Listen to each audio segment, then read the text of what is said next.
2 Coríntios, capítulo 12.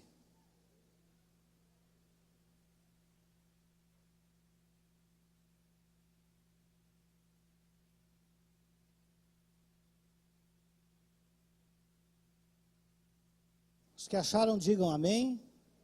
Amém. Glória a Deus. Nós vamos estar lendo, aliás, eu vou ler aqui, né? Você pode acompanhar aí. Procure também deixar a sua Bíblia aberta nessa passagem. Nós vamos ler do verso de 1 a 10. Eu vou ler aqui e você acompanhe, não importa aí a sua versão, né? Acompanhe aqui.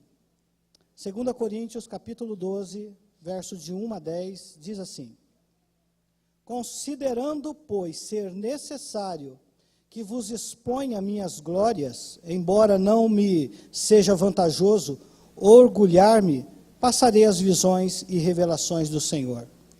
Conheço um homem em Cristo que há 14 anos foi arrebatado ao terceiro céu. Se foi no corpo ou fora do corpo, não entendo exatamente, Deus sabe. Mas sei que esse homem, se isso ocorreu no corpo ou fora do corpo, não sei, mas certamente Deus o sabe, foi arrebatado ao paraíso e ouviu palavras inexprimíveis, as quais não é concedido ao homem comentar. Nesse homem me orgulharei, mas não em mim mesmo, a não ser em minhas próprias fraquezas. Ainda que eu decidisse gloriar-me, eu não seria de fato insensato, porquanto estaria narrando a verdade. Contudo, evito falar sobre isso para que ninguém pense de mim ou a meu respeito mais do que seja capaz de observar em minha vida ou de mim pode ouvir. E para impedir que eu me tornasse arrogante por causa da grandeza dessas revelações, foi-me colocado um espinho na carne, um mensageiro de Satanás para me atormentar. Por 3 vezes roguei ao Senhor que removesse de mim. Entretanto, ele me declarou: a minha graça te é suficiente, pois o meu poder se aperfeiçoa na fraqueza. Sendo assim, de boa vontade me gloriarei nas minhas fraquezas, a fim de que o poder de Cristo repouse sobre mim. Por esse motivo, por amor de Cristo, posso ser feliz nas fraquezas, nas ofensas, nas necessidades, nas perseguições, nas angústias, porquanto, quando estou enfraquecido, é que eu sou forte. Amém? Curva a sua cabeça, vamos orar mais uma vez? Você ore por mim, que estarei pregando aqui, e ore por você e por nós todos que estamos aqui ouvindo a palavra de Deus. Tem aí um tempinho de oração, uma palavra direcionada ao Senhor nessa hora.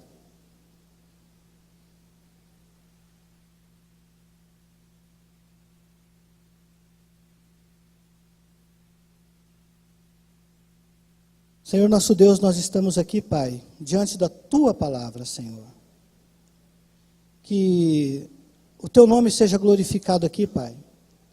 E que, de alguma maneira, Senhor, o Teu Espírito Santo possa nos ajudar, Senhor, a Deus, na nossa cristã, entendendo a Tua palavra, entendendo, Senhor, a Deus, a Sua vontade para a nossa vida, o Seu agir em nossa vida, e crescendo, Senhor, como diz a Tua palavra, na estatura de varão perfeito, crescendo, amadurecendo na vida cristã.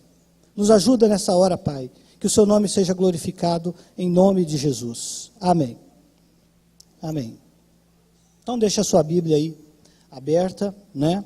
Eu gostaria, irmãos, de trazer aqui, né, essa meditação, compartilhar com os irmãos essa meditação da palavra de Deus, né, de 2 Coríntios 12, de 1 a 10, e trazer aqui, fazer aqui uma exposição desse texto em 2 blocos. Primeiro, tratar das questões das visões do apóstolo Paulo, né?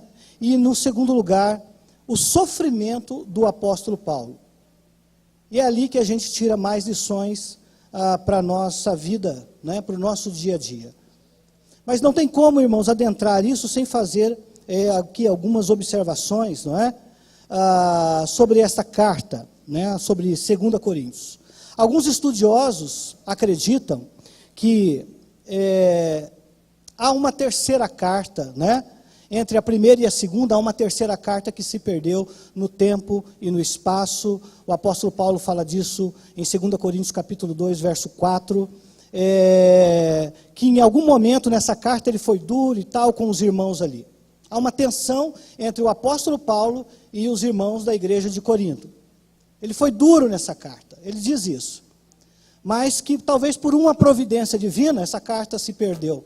Né? Se perdeu no tempo e no espaço. Alguns estudiosos dizem que a partir do capítulo 10 de 2 Coríntios, é uma continuação dessa carta, que se perdeu, que também é dura. Né? Então há uma tensão entre o apóstolo Paulo e essa igreja de Corinto. Nessa carta, irmão, de 2 Coríntios, o que é tratado ali? Então você lendo essa carta, você vai perceber sobre a questão do verdadeiro apostolado. O apóstolo Paulo vai falar sobre a questão da coleta, como ela vai ser feita naquela igreja. E ele também vai falar sobre falsos irmãos, falsos apóstolos. Pessoas judeus que estão entrando na igreja com um evangelho que não é o de Cristo. Um evangelho estranho. E estão se autodenominando apóstolos de Cristo. E a igreja de Corinto, irmãos, está recebendo essas pessoas em seu meio, e isso é um espanto para o apóstolo Paulo. Então o motivo dessa tensão, principalmente entre o apóstolo, sim, é a questão das heresias, da carnalidade, mas sobretudo nessa carta, irmãos, lá a partir do capítulo 10, tem a questão do combate a esses falsos apóstolos e trazer também a questão das credenciais do verdadeiro apostolado, né?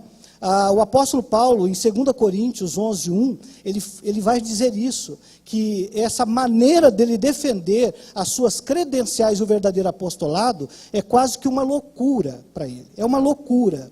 Os crentes, irmãos, de Corinto, eles constrangem Paulo a usar esse método que ele mesmo desaprova, o de gloriar-se e contar vantagens.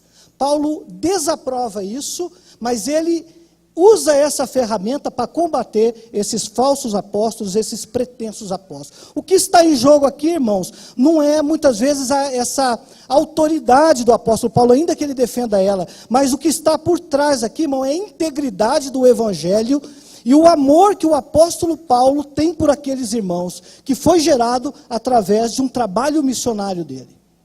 Isso que está por trás aqui.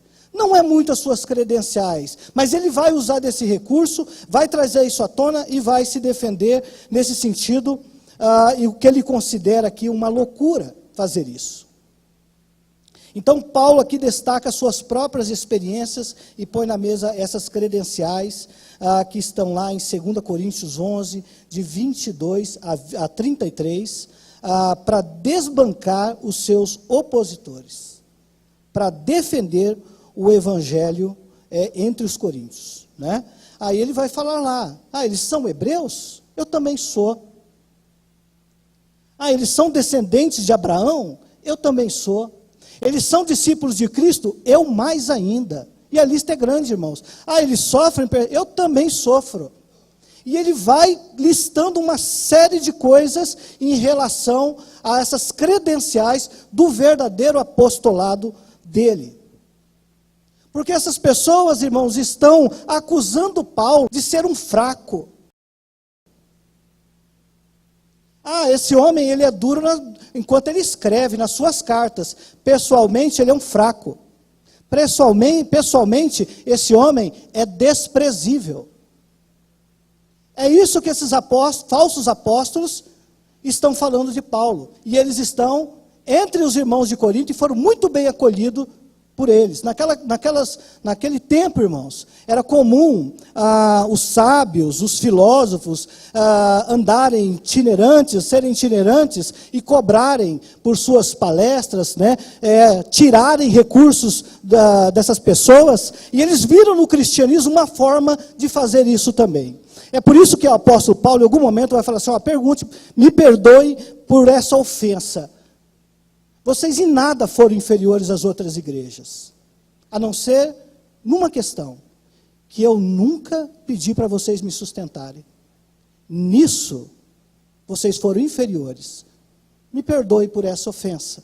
Ele diz isso. Porque as outras igrejas enviavam ofertas para o apóstolo Paulo, mas esses pretensos apóstolos, eles cobravam e arrancavam recursos dessa igreja e viram no cristianismo uma forma de continuar fazendo, tendo essa prática, se dizendo falsos apóstolos. E aí o apóstolo continua defendendo, não é? E aí eu gostaria de falar sobre essa questão das visões do apóstolo Paulo durante essa questão da sua defesa. Eles têm visões? Eu também tenho. E aí, irmãos, né, eu gostaria aqui de destacar alguns pontos em relação às visões do apóstolo Paulo, antes de nós entrarmos na questão do sofrimento do apóstolo Paulo. Né? Destaquei aqui quatro coisas em relação a essa visão. Lá em 12:1, 2 Coríntios 12:1, ele diz o seguinte: se é necessário que eu me glorie, ainda que não me convém, passarei as visões e as revelações do Senhor. Para o apóstolo Paulo, isso aqui é uma loucura. Ele não vai, irmãos, ele se recusa, terminantemente, durante o seu ministério, a se basear em revelações e em suas visões. Mas vamos falar de visão? Ok, ele teve várias visões. Ele teve várias. No caminho de Damasco, ele teve a visão do Senhor glorificado, e você conhece a história, ele ficou cego e teve a sua vida transformada. Em Jerusalém, Jesus o avisa para sair de Jerusalém, porque os judeus não iam receber o seu testemunho.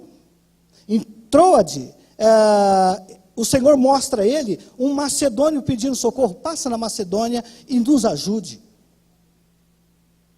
Em Corinto, o Senhor aparece e diz para ele não se calar, porque ele tem muitas almas ainda naquela cidade, naquela região. Em Jerusalém, novamente, ele diz para Paulo que era necessário que ele desse testemunho em Roma.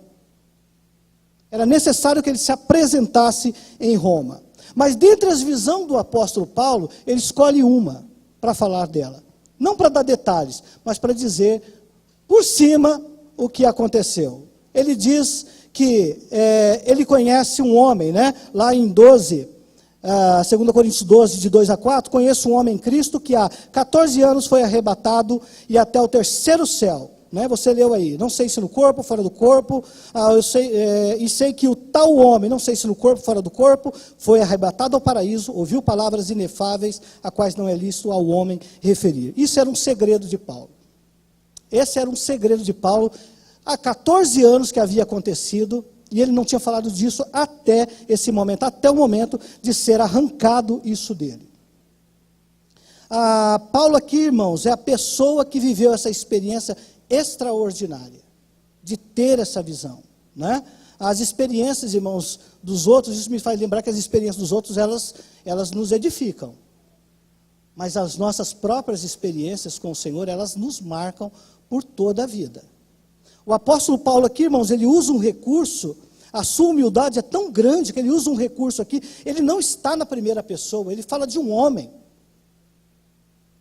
que ele conhece, está falando dele mesmo. O objetivo não é chamar a atenção para si, e nem fazer dessa visão uma plataforma para o seu ministério. Ele não queria o seu ministério hoje de cantores, gospel, não é? Que atrai os holofotes para si, de grandes pregadores, que atrai todos os seus holofotes de mídia, das redes sociais, para si bem diferente, não é, irmãos? Muito diferente. E, infelizmente, irmãos, eles só conseguem isso porque eles têm seguidores, consumidores.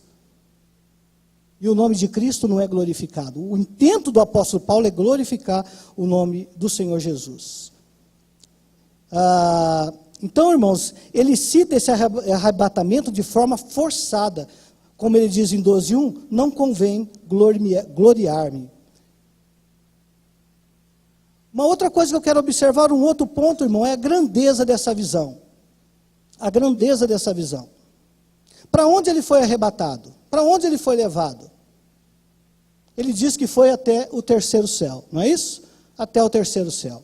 Então, nessa cultura, irmãos, antiga, primeiro céu, atmosfera. Segundo céu, o espaço sideral. Terceiro céu, a habitação de Deus. Terceiro céu, a habitação. E aonde ele foi levado? Nesse terceiro céu, ao paraíso. Ele diz que ele foi até o paraíso. Paraíso, irmãos, numa linguagem persa, ela significa jardim amuralhado. Quando um rei desejava conferir honra a um convidado, sabe o que ele fazia? Ele passeava com seu convidado nos jardins. Era um convidado especial, ele levava ele para um local especial. O que ele ouviu palavras inefáveis que não é lícito ao homem referir. Paulo foi até o paraíso, o jardim de Deus. Isso é diferente, irmãos, lá de onde João foi também arrebatado e levado. O local é de Deus, mas os lugares, nesse local de Deus, a habitação de Deus, são totalmente diferentes. João vai para a sala do trono, e aqui Paulo vai para o paraíso. O que ele viu, o que ele ouviu, você não vai encontrar em nenhuma página das Escrituras. Nenhuma página. Um outro ponto que eu quero abordar aqui é o perigo das visões. Estou andando rápido aqui porque eu quero chegar lá nos sofrimentos de Paulo. Ele diz lá em 12, 5 e 6, de tal coisa me gloriarei, não porém de mim mesmo, salvo nas minhas fraquezas, pois se eu vier a gloriar-me, não serei louco, porque direi a verdade, mas abstenho-me para que ninguém se preocupe comigo mais do que em mim vê ou de mim ouve. Ele usa de um recurso, irmãos, que os atores de teatro usavam. No teatro grego, um ator, ele poderia, enquanto executava a peça, ele poderia falar qualquer coisa em relação às autoridades, contar vantagem, e sem ser punido por isso. Então Paulo aqui usa essa linguagem: eu vou ser um louco, um nécio, para falar o que eu vou falar. Certo? Mas ele diz, que ainda que fosse lícito falar, ele falaria, isso seria uma verdade. Mas ele aqui, irmãos, ele se apoia na sua própria fraqueza. Qual é os perigos, sobre o perigo das visões, eu queria observar aqui. Em contraste com os falsos apóstolos, e radicalmente diferente, ele não aplaude a si mesmo por isso. Ele gloria-se das visões, mas não gloria de si mesmo. Ele fala que as visões são excelentes, mas ele mesmo é um fraco. Ele está dizendo o seguinte: eu não mereço tal graça. Eu não mereço que o Senhor tivesse feito isso comigo. Vai vendo aí, irmãos, e vai fazendo inferência em relação a nós mesmos, em relação à sua vida, assim como eu faço da minha, você faz da sua, nessa postura do apóstolo Paulo. Ele se gloria nas suas fraquezas e não nas suas experiências arrebatadoras. Irmãos, e como tem gente que deixou a Bíblia de lado e só busca experiências. Só está atrás de experiências sobrenaturais. Liga para um, liga para outro, corre atrás do profeta tal, profeta não sei o que, da onde, gasta dinheiro. Ele quer ouvir algo, irmãos, que não é extra-bíblico. Irmão, se arrebenta com sim, irmãos, creio em revelação. Mas eu creio, irmão, que a palavra de Deus é a revelação para nós hoje. Deus pode fazer uma promessa na sua vida, irmão, mas eu creio que o crente, a primeira revelação dele, irmão, ela está aqui nas Escrituras, e é de alimentar, guardar, irmãos. E aí um monte de gente fica correndo atrás de experiências, mas das Escrituras. Ele não está aqui, irmãos, construindo um monumento ao seu nome. E nem deseja recrutar seguidores, e nem busca sua própria glória, nem seu próprio fã-clube. É por isso, irmão, que a gente precisa ter cuidado com revelação e com o que lê. Irmãos, eu vou falar aqui que eu tenho dificuldade em alguns livros. Quando eu vejo e alguém comentando aqui, eu já nem leio, nem perco meu tempo. Revelação do inferno, divina do céu, divina revelação, não sei. A Bíblia já fala, irmão, já tem revelação. A Bíblia já tem revelação sobre o céu. A Bíblia já tem revelação sobre o destino da alma, daqueles que são salvos, daqueles... Irmãos, a gente se alimenta mais das visões, daquilo que as pessoas estão postando no YouTube. YouTube, irmão, não é Bíblia. Quando eu vejo alguém chorando, irmão, tá trazendo revelação, isso, irmão, guarda. com a Bíblia, já está lá. Já está lá. Aí eu falei, isso aí já está escrito na Bíblia. Precisa de revelação. As pessoas têm sonhos de Deus, e muitas vezes é direcionado para você, para colocar a casa em ordem, para te alertar, para te provocar, para atrair a sua vida mais próxima de Deus. Porque a revelação geral para a igreja é escrita, irmãos. Paulo nunca teve que contar esse acontecimento até esse momento em que ele foi arrancado. Irmãos, tem um certo momento dessa questão desses falsos apóstolos que estão atraindo seguidores. O apóstolo escreve para os em 1 Coríntios 1,14, ele diz o seguinte: ainda bem que eu não batizei ninguém. Ainda bem que eu não batizei ninguém. Eu só batizei bispo e batizei Gaio. E ele falou assim, porque eu me lembre, a família de Estéfano. Mais ninguém que eu tenha batizado. Porque as pessoas estão dizendo o seguinte, eu sigo a Paulo. O outro, eu sigo a Apolo.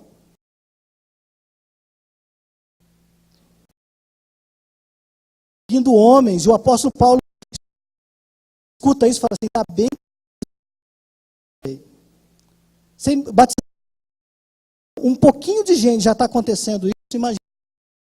Vai se batizar todo mundo. Olha para a vida desse homem, para o e diante das adversidades. Eu queria fechar essa questão aqui das visões do apóstolo Paulo. Eu queria comentar sobre isso, era isso. Agora eu queria entrar na questão dos sofrimentos do apóstolo Paulo. E aqui nós podemos aprender algo. E muitas vezes, irmão, nós não gostamos de falar de sofrimento. Mas desculpa, sofrimento é a tônica bíblica. Na vida cristã, sofrimento é uma tônica, irmãos. Na vida dos homens de Deus, você vai ver isso. De Gênesis, Apocalipse, não tem para onde correr. Ele diz o seguinte em 12:7, para que eu não me exaltasse pelas excelências da revelação, foi-me dado um espinho na carne, a saber, um mensageiro de Satanás, para me esbofetear, a fim de eu não me exaltar. Talvez os mais velhos aqui, irmãos, tenham mais experiência com os espinhos na carne da vida. Eles estão mais calejados. Mas sofrimento ainda assusta, sofrimento ainda tira sono, não é? Talvez os mais jovens não tenham experimentado ainda na sua vida tanto sofrimento. Tenham enfrentado outros de outras naturezas, diferentes de alguém que já constituiu família, que está numa certa idade, já viveu um tantão aí, já sabe muita coisa e poderia falar muita coisa sobre tribulação, sobre sofrimento. Deixa eu dizer uma coisa para todos nós aqui, irmãos. Na vida, é inevitável nós termos sofrimento. Não há vida indolor. Grave isso. Não há vida indolor. É impossível passar pela vida sem ser infringido pela dor em algum momento, ou em vários, ou até por toda a vida. Em algum momento, ou talvez em vários momentos, ou por toda a vida, nós vamos ser infringidos, irmãos, pela dor e pelo sofrimento. Jesus, irmãos, é um exemplo para nós. O apóstolo Paulo é um exemplo para nós. Jó é um exemplo para nós. Os profetas são um exemplo para nós. O sofrimento, ele é inevitável. Dois aspectos aqui, irmão, nessa questão desse sofrimento inevitável. É a questão do espinho na carne. Pergunte aí para alguém do seu lado. O que é o espinho na carne? O que você acha que é o espinho na carne? Pode perguntar, irmão. Não fica com medo, não. Tem gente que faz assim, né? Não sei. Não sei o que é espinho na carne. Essa é a resposta, irmão. Não sei mesmo. Ninguém sabe o que é o tal do espinho na carne do apóstolo Paulo. Ninguém sabe. Agora, há muitas ideias sobre o que seria. Há muitas ideias. E não seria aqui nenhum exagero, nenhuma afronta às Escrituras comentar essas ideias. Há algumas ideias, né? A primeira palavra espinho aqui, ela significa estaca, lasca. Um pedaço de madeira pontiagudo. Sabe o que é esse espinho, o significado dele? E para que era usado, irmãos? Paulo usa essa linguagem aqui. Um condenado à morte, irmãos, ele tinha cravado no seu corpo, em algum local, essa estaca. Sabe qual era o propósito? Provocar nele uma agonia intensa e uma morte lenta. E Paulo usa essa metáfora do espinho aqui para dizer que ele estava sofrendo e ele estava em agonia por causa desta visão. Alguns estudiosos acreditam ser perturbações espirituais devido a tentações que o apóstolo possa ter sofrido. Outros dizem que possa ser as perseguições enfrentadas. Lutero disse isso. O espinho na carne do apóstolo Paulo eram as suas perseguições. Perseguições. Mas você olha para Lutero, ele também foi perseguido, né? O espinho na carne ali de Lutero também eram as suas perseguições. Também possa ser, alguns dizem que possa ser enfermidade física, com base em Gálatas 4, que diz que os irmãos lá, se fosse possível, eles arrancariam os próprios olhos e dariam a Paulo. Entendendo que Paulo tinha um problema de visão e uma enfermidade nos olhos, né? Isso se deduz das Escrituras, tanto é que quando ele está diante do Sinédrio, ele leva uma bofetada, porque alguém fala com ele, né? Fala de lá para cá e ele responde, ele leva uma bofetada, e a pessoa fala, você não sabe que você está falando com o sumo sacerdote? Ele fala, eu não sabia que era o sumo sacerdote. Como não sabia? Então se deduz que eles não estivessem enxergando muito bem, né? Porque até as vestes do sumo sacerdote são diferentes. Porque ele estava com base na lei, ele devia ser julgado segundo a lei. Né? Ele não sabia de lá para cá que era o sumo sacerdote. Então, poderia ser uma enfermidade física. O fato, irmãos, é que não está identificado em lugar nenhum o que seria o espinho na carne do apóstolo Paulo. E talvez seja por isso mesmo que não esteja identificado, para que a gente possa fazer aplicações pessoais em nossa vida. Porque se ela fosse, irmãos, uma perturbação espiritual, quem não está perturbado espiritual não se identificaria com essa passagem. Se fosse uma perseguição, os que não estão em perseguição não se identificariam com essa passagem. Se o espinho fosse uma enfermidade, então os saudáveis não poderiam fazer aplicação prática na sua vida. E talvez por isso, que ela não esteja identificada, nós podemos fazer isso. Mas o fato é que esse espinho provocava intenso sofrimento na vida do apóstolo. Uma outra coisa que eu gostaria sobre essa questão do sofrimento, ele é inevitável, é sobre a oração não atendida. Quantas vezes o apóstolo Paulo orou? Está aí na sua Bíblia. Quantas vezes? Paulo orou 3 vezes. A sua oração não foi atendida, né? Está lá no verso 12, capítulo 12, de 8 a 9. 3 vezes ao Senhor para que removesse dele esse tal espinho. Não é pecado pedir isso, irmãos. Não é pecado pedir que o Senhor alivie o nosso sofrimento, tire, né, isso de nós, uma perseguição, uma enfermidade. Não é pecado, né? Nós somos exortados a levar as nossas petições ao Senhor, lançando sobre Ele toda a nossa angústia, todos os nossos fardos, irmãos. Nós somos convocados a isso. Só que isso, irmãos, o fato de Deus não responder é contrário à ideia de que Deus existe para fazer os nossos desejos. Você acredita que existem pessoas que acham que Deus é obrigado a fazer todos os seus desejos? Você acredita nisso? Que nesse planeta existem pessoas assim, crentes em Jesus, que acham que Deus tem que fazer todos os seus desejos? Não é o que parece aqui, irmãos. Deus não responde à oração dele. Olha só, veja a diferença. Eu vou para a glória e o Senhor fala comigo, eu ouço o Senhor falar. Eu saio da glória e desço para a terra, silêncio de Deus. E ainda vou levar uns bofetes ainda, né? Vou até o terceiro céu e escuto Deus. Oro ao Senhor e não escuto Deus. Mas chega um momento, irmãos, e a gente não sabe se essas orações foram sucessivas, assim, uma atrás da outra, me tira, ou se um momento ele pediu para tirar, passado alguns anos ele pediu de novo, e passado mais algum tempo ele pediu de novo. O fato é que em algum momento Deus olha para ele e fala o seguinte, deixa eu trazer foco para ele. Vou trazer foco, porque você não vai ficar me pedindo isso e eu já determinei que eu não vou responder. Olha, Paulo, o meu poder, eu não vou tirar. Eu não vou tirar isso de você. Deus responde à oração dele, eu não vou tirar, não. O meu poder se aperfeiçoa na fraqueza. E aí ele não vai orar mais sobre isso. Só que Deus responde, irmão, como ele deseja. Alguns acreditam, irmãos, que se você orar de maneira correta, se você pressionar Deus, se você pegar Deus e colocá-lo num canto assim na parede, né? E exigir dele, e fazer isso, irmãos, até que ele faça, ele vai fazer. Irmãos, isso não é oração. De maneira alguma isso é oração. Infelizmente, irmãos, isso é uma filosofia que entrou no meio evangélico há muito tempo atrás, através de livros. E sabe que tipo de livro? Confissão positiva. Isso é confissão, isso não é oração, irmãos, isso é confissão positiva. Me dá, e livros e mais livros já foram escritos sobre isso.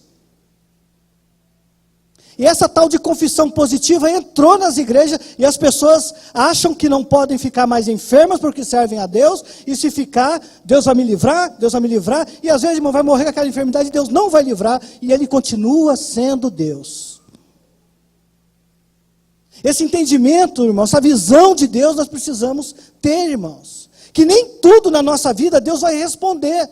A gente tem uma ideia que Deus fica falando com os homens da Bíblia constantemente. Passa décadas, irmãos, para ele falar com Abraão de novo, depois que ele tira da terra. Esses homens caminham pela fé, sabendo quem é Deus. E infelizmente alguns desses livros, irmãos, foram escritos por homens de Deus. Eu não vou nem citar o nome, porque eu sei que você gosta, talvez, desses homens de Deus, vai ficar escandalizado. Mas são homens que fundaram grandes ministérios, homens de oração, homens de Deus, mas em que algum momento deram um deslize, irmão. E incutiram na mente do povo que ele pode pedir e vai receber. Tudo que ele quiser. Isso é confissão positiva. Não confunda oração com confissão positiva. Fé, irmãos, não é declarar o que você quer que aconteça, você sabe disso. Fé é orar pelo impossível, sim. Nós oramos pelo impossível, mas nós confiamos que Deus sempre tem uma vontade melhor do que a minha. Deus sempre tem, irmãos. Dizer para Deus, cumpra-se a sua vontade, ao final de um pedido extraordinário, irmãos, não é confessar falta de fé, não. É tentar se alinhar ao máximo à vontade de Deus para a sua vida. Jesus orou no Getsêmani pedindo, Senhor, se possível, afasta de mim esse cálice. Não orou uma vez só não, orou 3. Mas no final, irmãos, ele mesmo dá o exemplo, mas sobretudo, cumpra-se a tua vontade. A vontade de Deus, irmãos, não era passar aquele cálice de Jesus. É que ele fosse para a cruz e fosse moído na cruz. Essa era a vontade de Deus. O apóstolo Paulo ora 3 vezes, irmãos. E a resposta foi um alto e sonoro não. É bem melhor o meu não, Paulo, do que o desejo que você quer. Porque você não tem ideia do que eu estou te protegendo. E nós vamos falar já disso. Deus pode livrar, irmãos, sim ou não? Deus pode curar um enfermo? Sim ou não? Deus pode ressuscitar um morto? Sim ou não? Pode, irmãos. Não vamos ser reducionistas e achar que Deus não pode interferir na ordem natural das coisas. Cremos no milagre de Deus. Mas não ficamos andando por milagres, irmão, porque o povo que mais viu milagre nessa terra pereceu, caiu 1 a 1 no deserto, por rebeldia. E olha que viram milagre, hein? Então milagre, irmão, não salva. Milagre não firma o pé de ninguém. Pode até edificar, irmão, mas não salva.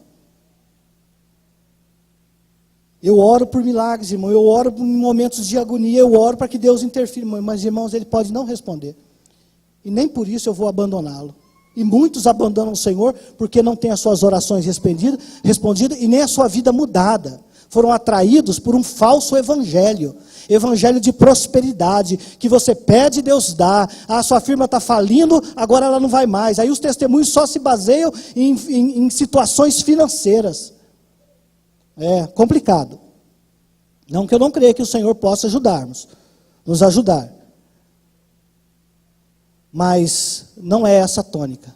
A tônica aqui que a gente percebe nas Escrituras, irmão, é que o sofrimento tem algo muito maior do que a gente possa imaginar.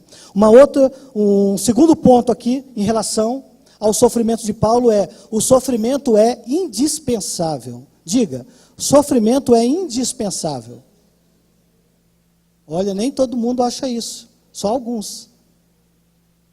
Mas o sofrimento, jovem, adulto, ele é indispensável. Imagina a humanidade sem passar por sofrimento. Se passando por sofrimento nós já somos desse jeito, irmãos, imagina sem. Ele é indispensável, irmão, para evitar o ensoberbecimento. 12:7 diz isso. Até vou ler aqui, diz o seguinte: e para impedir que eu me tornasse arrogante por causa da grandeza dessas revelações. O sofrimento, irmãos, ele impede que a gente se torne arrogante.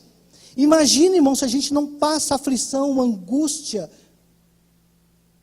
Que tipo de ser humano a gente se transforma? O espinho evitou que Paulo achasse alguma coisa de si mesmo, mais do que ele devia, ou mais do que lhe convém. Quando você entrega a sua vida a Jesus, irmão, não que o sofrimento não esteja numa vida que você não, uma pessoa que não serve a Jesus, está lá. A diferença é como você lida com o sofrimento. Mas aqui, irmãos, é Deus que nos matricula nessa escola, não tem como. Você vai estudar nessa escola aqui, não, mas não quero nessa. Não, é nessa. E começa tal hora e termina tal hora. Você vai ficar o dia todo lá. É Deus que matricula a gente na escola do sofrimento, irmãos. O propósito de Deus aqui, irmão, entenda isso. Nunca vai ser a nossa destruição, mas sim a nossa qualificação. Deus tem desejo de nos qualificar, irmãos, através dessa ferramenta aqui. Esse espinho aqui é um mensageiro de Satanás na vida do apóstolo Paulo para humilhá-lo. Humilhá-lo. Ele diz o seguinte: para me esbofetear. Sabe o que é o bofete? Bofete não é aquele soco que você dá na cara do outro. Você não dá isso, né, irmão? Você não faz isso, né? Você não faz isso. A gente não faz isso. A gente não soca a cara de ninguém, né? A gente só, de vez em quando, tem vontade. Só passa pela mente, mas a gente pede perdão, o Senhor perdoa. Quando passar isso pela mente, pede perdão imediatamente para o Senhor. Mas o bofete não é um soco, irmãos. O bofete, sabe o que é para humilhar Paulo? Já viu naqueles filmes a pessoa assim dá um tapa com as costas da mão?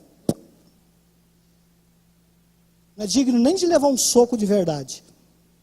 Aí Satanás vai fazendo isso aqui, pá, pá, vai dando bofete na cara dele, e Paulo nem reage, irmão, vai deixando ele se bofetear mesmo. Então é uma humilhação, é para manter o apóstolo Paulo humilde. E porque o apóstolo Paulo, irmãos, ele é um homem que tem muita credencial. Como a gente diria, é um cara da prateleira de cima. Se ele fosse ficar olhando para os seus diplomas, para o seu status e tudo mais, irmãos, ele é da prateleira de cima, tem mestrado, tem doutorado. Ele sabe, ele conhece. Da idade dele, ele diz que ele excedia os que tinham a mesma idade dele. Em relação à lei, ele diz o seguinte: eu fui fariseu, sou zeloso mais do que todo mundo. Credencial, irmãos. Aí sabe o que Deus faz? Humilha ele não pode usar nada disso para fundar o seu ministério. Não pode se basear em seus títulos, em nada disso. E aí Deus, e nem nas revelações, muito menos nelas. E aí ele se mantém aqui humilde. Esse era o propósito de Deus para a vida dele. O sofrimento é indispensável para gerar dependência constante de Deus. Diga, dependência constante. Irmãos, quando a gente está em angústia, em sofrimento, a gente ora, não ora? Ora, irmãos, não tem jeito. Quero ver não orar. Quando a angústia bate, quando o sofrimento chega, quero ver não orar. A gente ora, irmãos. Deus tem interesse em trazer a gente para a oração. O sofrimento é indispensável para mostrar a suficiência da graça. É a minha graça que te basta, porque o meu poder se aperfeiçoa na fraqueza. De boa vontade, pois, me gloriarei nas minhas fraquezas, para que sobre mim repouse o poder de Cristo. Sabe que poder é esse, irmãos, que ele está falando aqui? Sabe qual é esse poder? É o da cruz. É o poder da cruz. É por isso, irmãos, que em determinado momento, ele vai dizer o seguinte: já estou crucificado com Cristo, vivo não mais eu, mas Cristo vive em mim, e a vida que agora vivo na carne, vivo na fé do Filho de Deus, o qual me amou e a si mesmo se entregou. O poder de Deus, irmãos, ele se aperfeiçoa aqui na fraqueza, se aperfeiçoa através, irmãos, da cruz, quando nós vamos até a cruz, quando nós crucificamos a nossa carne. Esse é um paradoxo do cristianismo. Poder e fraqueza.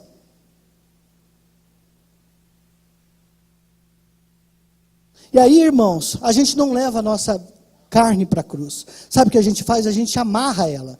Na hora certa, a gente solta as amarras e desce de lá e dá uns bofetes. É isso que a gente faz no dia a dia. Nós não estamos crucificados com Cristo. E aí, irmãos, não tem poder na nossa vida, não tem testemunho na nossa vida. Estou falando aqui de maneira retórica. A gente se acha, irmãos, muitas vezes no trabalho. Sobe um degrauzinho no trabalho, irmãos, a gente já passa que nem um rolo compressor em cima de outras pessoas para conseguir os nossos objetivos. Ah, ganha um título na faculdade, já humilha os outros. Ah, eu faço isso porque fazem isso comigo lá. Faz o contrário, irmão, se submete a esse tipo de humilhação. Quando você se sentir humilhado, pense o seguinte: Deus está te humilhando, e você vai ver a diferença. E aí, irmãos, isso aqui é uma tendência carnal nossa, praticamente de todo ser humano. Se ele não crucificar a sua carne com Cristo, irmãos, ele começa a levantar o salto, irmãos, ele responde na altura, ele não vira outra face. Nós somos assim, eu sou assim, irmãos. A gente tem uma tendência de querer usar a nossa própria força para resolver os problemas. O apóstolo Paulo diz o seguinte: a gente precisa de graça de Deus. Deus quer nos mostrar a graça através do sofrimento. Então a cruz, irmãos, é o melhor método de Deus. Crucifica a sua carne e você verá como Deus pode exaltar a sua vida. Deus pode entrar nesse negócio. O sofrimento é indispensável aqui para fortalecer em poder, não é? Fortalecer em poder. Deixa eu contar uma história para vocês aqui. Havia um retiro de pastores e tinha uma lagoa lá que era proibido nadar. E aí um pastor desavisado veio correndo no momento de descanso, de intervalo, e tibum. E lá no meio, irmão, deu uma cãibra. Deus respondeu à placa, né? Não nade. Aí o pastor foi nadar, deu uma cãibra no pastor lá no meio. E os pastores ali, irmãos, ninguém se arriscou a ir lá tirar, ninguém tinha condições de tirar, precisa de habilidade para tirar uma pessoa que está se afogando de dentro d'água. Mas tinha o pastor João, que era nadador profissional. Foi nadador profissional e todo mundo olhou para o pastor João salva o homem. E o pastor João nada. Nada assim, não fez nada. Não fez nada. Ficou olhando, enrolou. E foi deixando o pastor lá, até, irmãos, que o pastor já estava no último suspiro, já ia desaparecer na água. O pastor deu 3 braçadas, alcançou o homem e tirou ele de lá e salvou o outro pastor. Os pastores vieram indignados em cima dele. Como você não foi lá imediatamente, tirou ele, precisou deixar ele daquele jeito? Ele falou assim: só foi possível tirar esse homem de dentro d'água porque ele desistiu de si mesmo. Porque ele desistiu. Enquanto a gente não desiste, irmãos, de nós mesmos, Deus fica olhando para a gente assim, sim, querendo entrar naquele negócio. Mas nós somos tão arrogantes, irmãos. Nós somos o salto alto, nariz empinado, achando que pode, nós não podemos nada. E aí Deus olha para a gente e fala assim, quando ele desistir, eu vou ajudar. Eu não sei se você já teve que desistir de alguma coisa, irmãos, para Deus entrar, mas eu já tive, irmãos. E eu posso dizer aqui para você, quando Deus entra, tudo muda.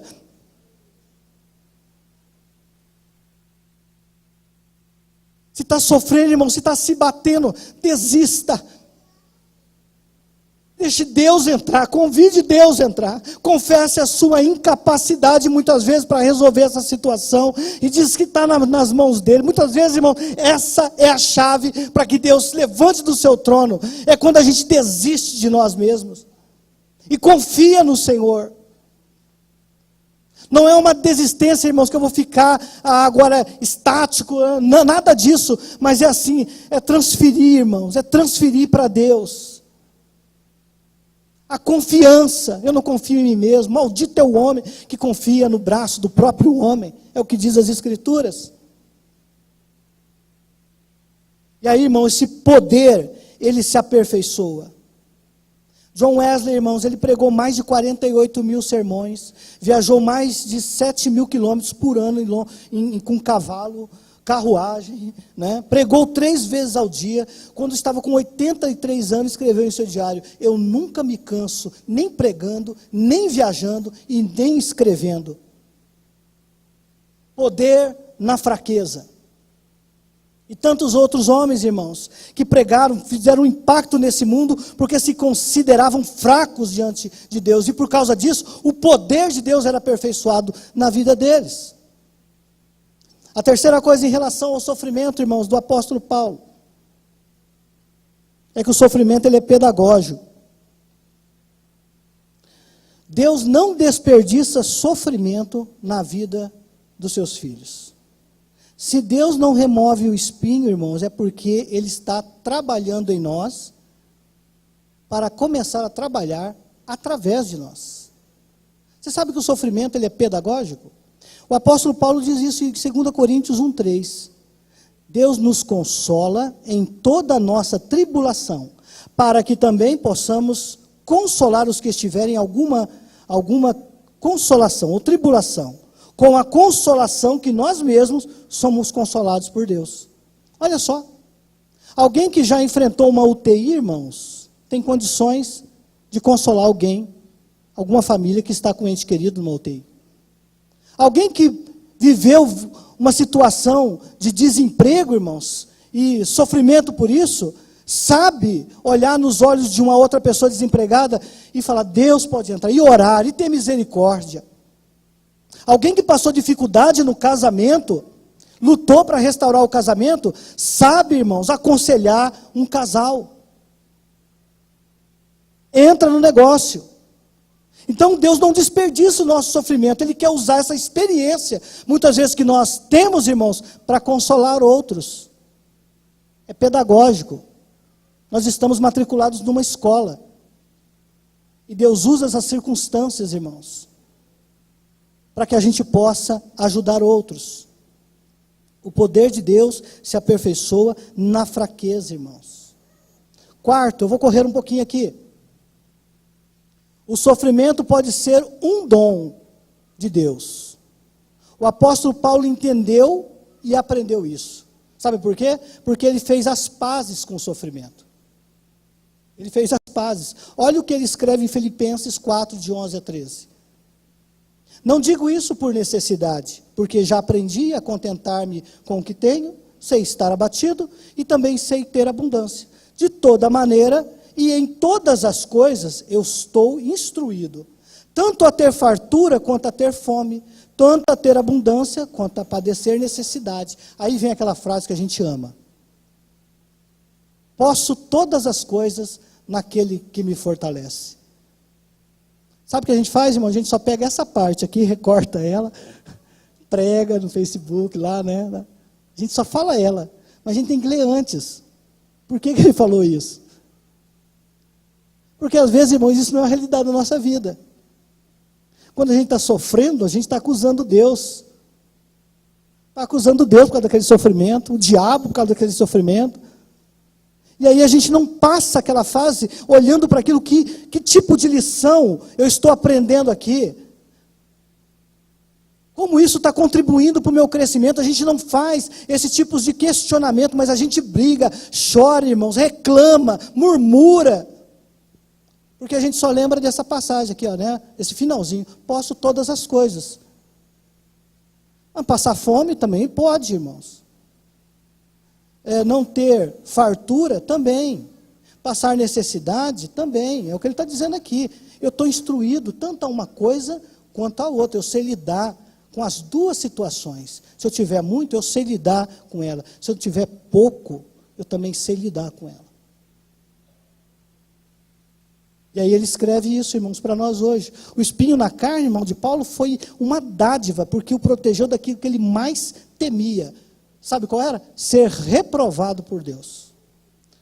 Paulo tinha um temor em ser reprovado. Em 1 Coríntios 9, 27, ele diz: antes subjugo o meu corpo, reduzo a servidão, para que pregando a outros, eu mesmo, preste atenção, eu mesmo não venha de alguma maneira a ficar reprovado. A quinta coisa aqui, irmãos, vou rapidamente aqui, é que Satanás pode ser o agente de sofrimento. Satanás pode ser o agente. Ele diz aqui, em 12:7, um mensageiro de Satanás. Não se engane, irmãos, quem está por trás desse sofrimento, logicamente aqui, é Deus. Deus é soberano. Deus é soberano. Esse demônio aqui, para esbofetear Paulo, é um agente liberado por Deus. Se é o próprio Satanás, se é um representante dele, se é um demônio, sei lá, irmão, mas é alguém que foi liberado por Deus para esbofeteá-lo. Satanás tem que agir nos limites estabelecidos por Deus. O problema, irmãos, é que muitos de nós achamos que Satanás é um antideus. É um coigual. Tem o mesmo poder de Deus. Ao contrário, tudo ao contrário. Mas está em pé de igualdade, que esse mundo é governado por duas forças. Sabe o que é isso? As pessoas chamam de maniqueísmo, é colocar Satanás no mesmo patamar de Deus. E na realidade, irmãos, Satanás é dominado por Deus. Ele já foi derrotado lá no Antigo Testamento, irmãos. Já foi derrotado lá. Isso foi consumado na cruz. E será aniquilado com a vinda de Jesus.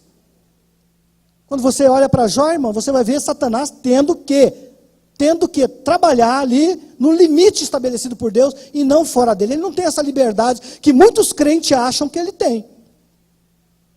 Deus mesmo não tenta ninguém, irmãos. Mas aqui, irmãos, esse mensageiro de Satanás é alguém liberado por Deus para causar essa humilhação. Então, irmãos, Deus é soberano sobre todas as coisas.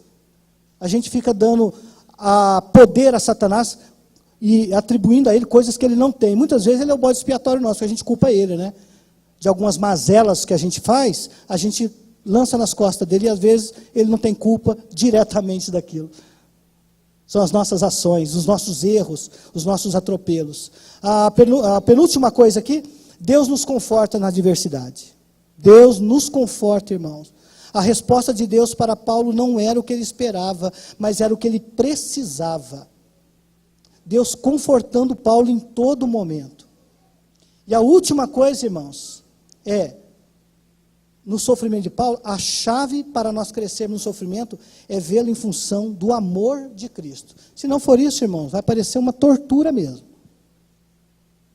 Você precisa aprender, nós precisamos aprender a olhar pelo amor de Cristo. O apóstolo Paulo sofria por amor de Cristo. A sua razão de viver, de glorificar a Cristo, irmãos, é servir a Cristo, tornar Cristo conhecido. Essa era a razão dele. Ele entende isso perfeitamente, que o sofrimento, irmãos, é passageiro. Romanos 8:18, ele diz o seguinte: para mim eu tenho por certo que as aflições do tempo presente não são para comparar com a glória que nos há de ser revelada. Deus nos consola, irmãos, com essa visão revelada nas Escrituras, para onde nós estamos indo. As coisas visíveis, irmãos, elas são contrapostas pelas invisíveis. 2 Coríntios 4:16-18 diz o seguinte: por isso não desfalecemos, mas ainda que o nosso homem exterior se corrompa, o interior se renova de dia em dia. Porque a nossa leve, olha só, leve e momentânea tribulação produz para nós um peso eterno de glória excelente. Não atentando nós às coisas que se veem, mas nas que não se veem. Porque as que se veem são temporais, mas as que se não veem são eternas. O apóstolo Paulo diz para nós aqui, irmãos, para a gente colocar as coisas, os nossos olhos, nas coisas eternas, naquilo que Deus diz, naquilo que tem valor, a juntar tesouros no céu.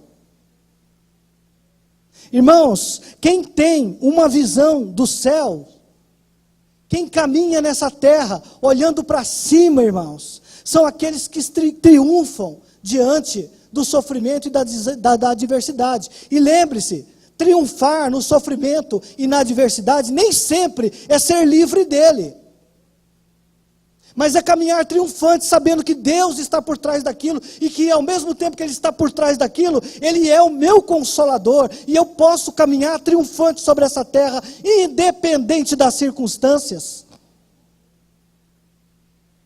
A vida cristã, irmãos, é cheia de altos e baixos. Tem hora que vai estar tudo bem, irmãos, ore. E tem hora, irmãos, que não vai estar nada bem. Continue orando. Continue crendo que o Senhor está com você. Continue crendo que o Senhor está no comando desse sofrimento, dessa adversidade. Ele não está alheio. Ele não viajou e não está vendo, irmãos. Ele está vendo. A gente pode não entender muitas vezes o propósito disso, irmãos. Mas nós vamos entender lá na frente.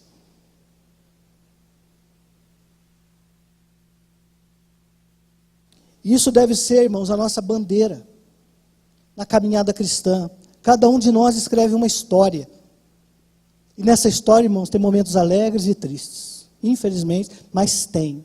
Mas como eu disse para você aqui, ó, a Bíblia, irmãos, ela não tem resposta para cada tipo de sofrimento. Não tem. Mas nós podemos olhar para ela e perceber como os homens de Deus, como o apóstolo Paulo aqui, se comportou lidando com o sofrimento. O sofrimento foi capaz de mantê-lo humilde. Uma vida simples, para que Cristo fosse glorificado, para que as igrejas pudessem seguir a Cristo, para que no seu campo missionário, Cristo fosse edificado ali, estabelecido, e não ele. Que o Senhor, irmãos, tenha misericórdia de nós, porque se nós queremos, irmãos, experimentar, sim, o melhor dessa terra, o nosso poder, a nossa força, irmãos, precisa ser entregue ao Senhor Jesus. Sabe aquele negócio quando a gente dá felicitações de aniversário, felicitações de algum evento que a pessoa esteja passando, alguma conquista? A gente costuma dizer o seguinte: que o Senhor te fortaleça, não é isso? A gente conta meia verdade ali, porque toda vez que eu escrevo isso, na realidade a vontade é que o Senhor te enfraqueça. Essa é a vontade, irmão, de dizer que o Senhor enfraqueça. Porque a gente, irmãos, o Senhor fortaleça, a pessoa pode entender assim, não, saúde, prosperidade, né? Não é isso. Mas lembre-se, se for o Senhor que te fortaleça, irmãos, muitas vezes é inversamente proporcional. É inversamente proporcional. Ele vai enfraquecer. E essa fraqueza no Senhor, essa é a nossa fortaleza. Amém? Vamos nos colocar de pé. Vamos nos colocar de pé.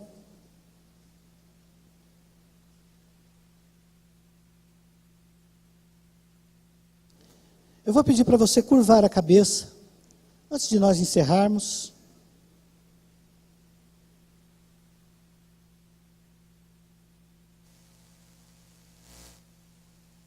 Curva a sua cabeça. Eu não vou chamar você aqui à frente, mas curve a cabeça. Pense aí, em que momento da vida você está vivendo? Que tipo de aflição você está vivendo? Lá na sua casa, lá no trabalho. Talvez você tenha um parente que você ame tanto, irmãos, ele está sofrendo. Talvez um amigo, um vizinho. As pessoas estão sofrendo ao nosso redor. Muitas vezes nós estamos bem, mas nós não estamos fazendo nada. Nem orando, nem dando uma palavra de consolo.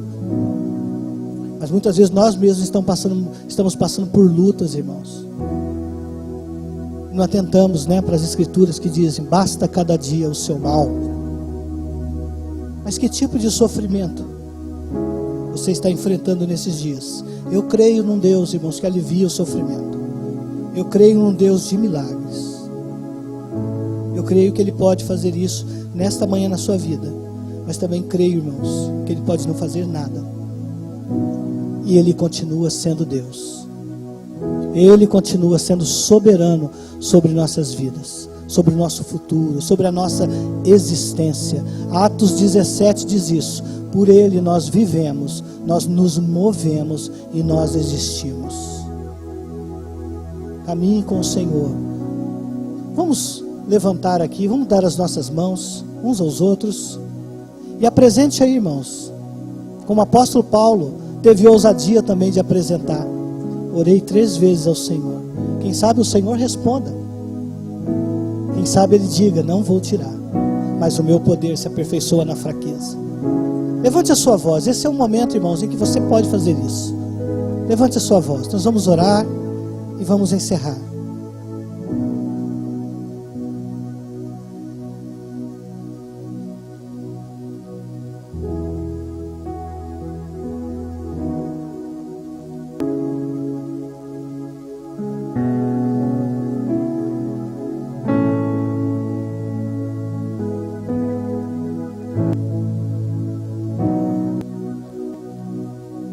Sim, meu Deus, nós cremos num Deus, ó Pai, soberano sobre todas as coisas. Como o Senhor mesmo disse, ó Deus, subir ao céu. Todo o poder foi nos céus e na terra. Caminhar, Pai, com essa visão, Pai, de que o Senhor venceu. Nos exorta a ter bom ânimo. O Senhor venceu. Que nós possamos, Pai, independente da circunstância que estamos vivendo, crendo que o Senhor intervir. O Senhor pode nessa manhã visitar o Senhor, ó Deus, e cuidar. O Senhor pode, Pai, abrir as janelas do céu, Senhor, essa porta de emprego. O Senhor pode, Senhor, entrar nessa casa, Senhor, ó Pai, e ajudar na solução desse conflito, ajudar nesse casamento. Muitas vezes com filhos, Senhor, ó Deus, rebelde, com a desobediência. O Senhor pode, Senhor, ó Deus, nesta manhã, fazer aquilo que lhe apraz. Consolo. Nós oramos assim, Pai, crendo que o Senhor pode intervir agora, Pai. Que esta manhã pode ser a oração do teu filho, da tua filha. Ó Espírito Santo de Deus, nos ajuda, Senhor, a correr a carreira que nos foi proposta, Senhor. Firme para o autor e consumador da nossa fé, olhando para as coisas eternas, para que a gente possa chegar ao porto seguro, Pai. Enquanto nós estamos aqui, Senhor, nessa terra, nos ajuda, Senhor, ó Pai, para que o Seu nome seja glorificado através a cada dia, em nome de Jesus. Graça do Senhor Jesus, que o amor de o nosso Pai e que as consolações do Santo de Deus seja com você lá no seu trabalho, lá na sua escola, rua, deitando à noite. Te console, Jesus. Amém. Amém. Vá para sua casa em paz. Tenha um domingo abençoado na presença de Deus.